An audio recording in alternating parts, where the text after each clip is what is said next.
Hi, it's Shafali here for another little chat. This time I'm planning to make it a little bit shorter. Um, let's begin. So at the beginning of this year, I was aware I wanted to walk moment by moment with the Holy Spirit. So more, to be aware that Jesus is Mother and Father and that the Godhead is here with me all the time.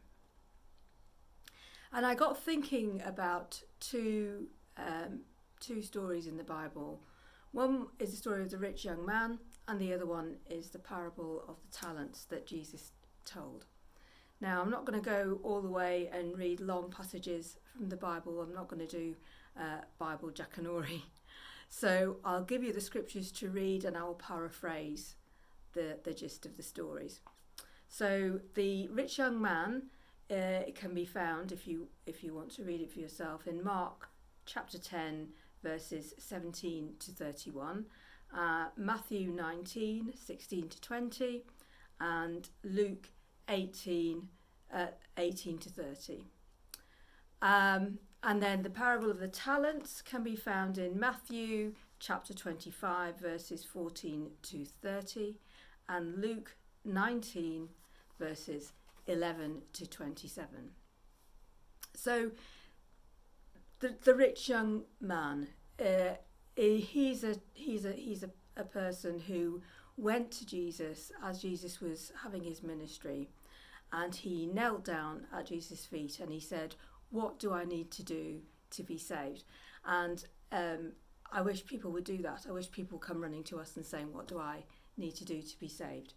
But Jesus, obviously, he knew deep into the man's soul, and he could see where the man was really sort of going and heading.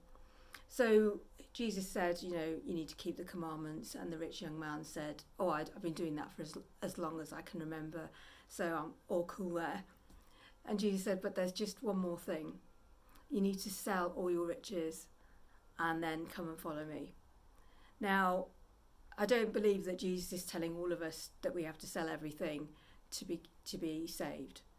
But what he was implying is that this man, his riches, he was relying on all his riches for his livelihood, for his comfort, and he wasn't really relying on God. So he was putting his riches ahead of God, which we're not meant to do. And the idea that he needs to give that away to follow Jesus was a massive challenge. That's the eye of the needle thing. And I just wonder what riches means. What do riches mean to you? Do riches mean, is it money? Is it you have talents, you have giftings that you have, and you'd rather rely on your own natural ability rather than asking God about how he wants to use your giftings and your strengths?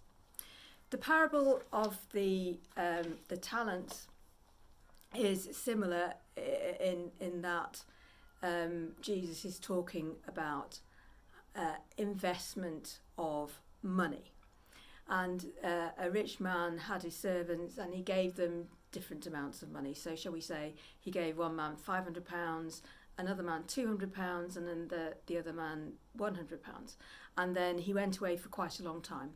So the first two invested their money. Now, we all know that financially investments go down as well as up.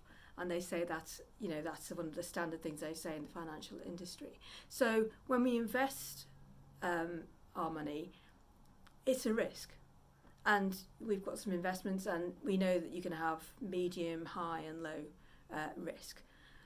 So the third man was a bit concerned. He'd been given the least amount, but he was very concerned that if he invested it and the value went down, he'd get into trouble. So what he did was he buried his money, or I suppose we would just put it under the bed. Now, the trouble with putting your money under the bed is that over time, over a significant amount of time, say 5 years or so, that money will devalue because of inflation. So he might present, so at the end the owner came back and the first two had doubled their investments, and this one guy with £100 just said, oh, here is your money back. And the fact is that money wasn't worth the same as when he'd been given it 5 years previously. So thinking along those lines, I'm thinking, what are your natural gifts? What are your talents? What are the things that you bring to life that you feel you have? You may not have many talents, you may have just one or two. I mean, some of us don't feel as though we have any talents at all, but I do believe that everybody's got something. That can be somebody who's good at hospitality, it could be somebody who's empathic, who people get drawn to, who makes people feel safe, who it's somebody who's a nurturer. So I have, as an example, I'm quite good at giving talks, or I have been quite good at giving certainly medical talks. But the thing is with that is that to do a medical talk, I would have the whole script, word for word, and written out, and I would practice it 5 or 6 times to make sure I got it really flowing, but I would still use a script before I gave the talk. So you might say I was good at doing that, and I did that in my natural ability. With these talks that I'm doing, what I'm trying to do is I have a few notes, and I will just see how long it takes for me when I'm trying to, so I will time it, and then I've decided I'm just going to do one recording, and I'm hoping that God is going to use this and use the fact that I'm actually wanting the Holy Spirit to come and use what I'm saying to inspire you, to challenge you, to perhaps think about the things that I'm talking about. So with a violin and piano, for instance, I'm classically trained, so I'm used to using music. Again, if I'm doing worship, I try and use the chords, or even if I'm doing prophetic violin, I will actually use no music at all, and I'm totally reliant on the Holy Spirit, because if I don't get anything and God doesn't say anything or tell me what to do, I'm a bit sunk. So, and that is putting myself in a risky position. It's like, well, God, if you don't move and you don't give me something to say, then I'll have nothing. And I'm hoping, I'm on a learning curve here, so I'm hoping that what will happen is that I'll get less and less dependent on notes, and even less dependent on notes, and I will be more and more reliant on God, to the point that if I'm not hearing God, I just refuse to speak. That's kind of where I'm thinking of going. But at the moment, this is just my third talk, so it's early days, and I'll say that it is a process. Daniel Goleman, in his book called Emotional Intelligence, talks about we progress from unconscious incompetence, conscious incompetence, so we know that we're not doing a brilliant job, or we can't really do it very easily. Conscious competence, where we're making quite a big effort to key into God and to sense what the Holy Spirit is saying to us.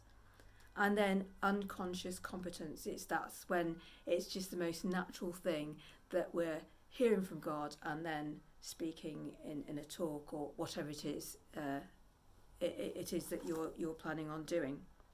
And this is what takes us beyond our comfort zones, allowing the Holy Spirit to take up the slack, and for us to be able to rest in that and relax in that, so that we're not striving, and it'll take less energy. For somebody who has had to deal with chronic fatigue syndrome, that is something that is very, very important for me, so I am not striving. In fact, more than that, I want to be enjoying the risk and finding that I'm actually having fun with God, which would be great.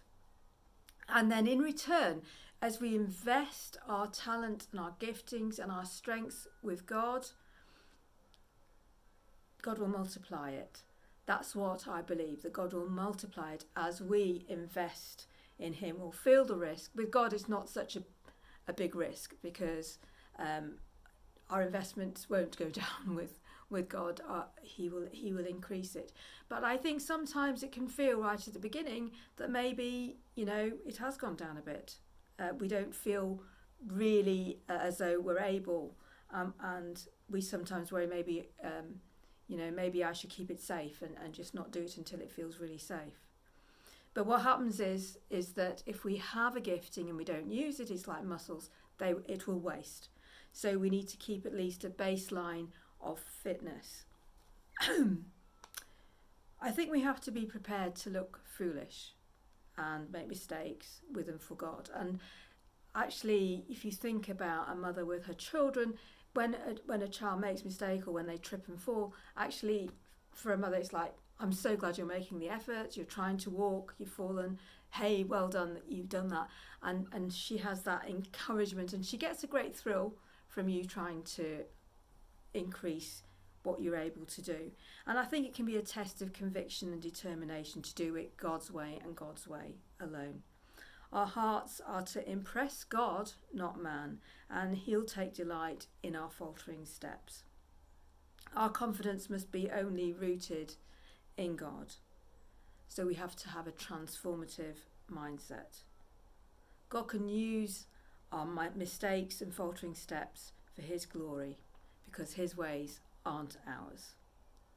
So what is it that you have as a strength? Offer it to God and watch God come in and multiply that with you as you put your confidence in him. Thank you for listening.